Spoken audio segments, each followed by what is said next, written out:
શ્રી ભાવનાબેન બીજી બધી રીતે તો જાણે હતા જ બધાના વાલા, પણ એમની આ કળા કદાચ ઘણાને ના પણ ખબર હોય. રસોઈ કળામાં પણ તેમની એક આગવી ઓળખ રહેતી. ઉત્તમ અને અતિ ઝડપી રસોઈયા. તેમના રવાના ખમણ, રતાળુનો હાંડવો, આ તો તેમની વિશેષ ઓળખ હતી. અને મેં તો એમના બધા પ્રસાદની સ્વીટ પણ ઘણી બધી ટેસ્ટ કરેલી છે.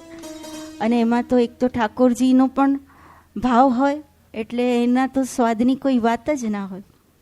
તેમની રસોઈની પ્રસિદ્ધિએ તેમના ઘરને જાણે ફરસાણ હાઉસ તરીકે ઓળખ અપાવેલી હતી.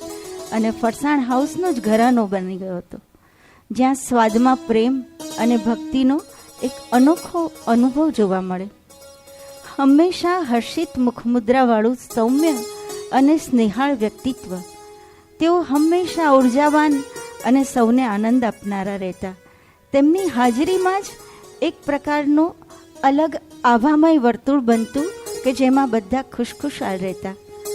તેમનું સ્મિત માત્ર ચહેરા પૂરતું જ નહીં પણ હૃદયમાંથી પ્રસ્ફુટિત થતું હતું.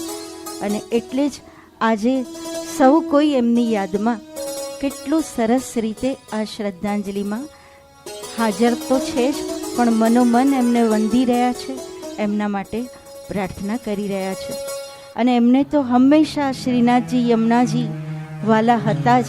એક વૈષ્ણવના નાતે આપણે પણ વળી પાછા શ્રીજી બાબાને, યમુનાજીને બધાને જ યાદ કરીએ.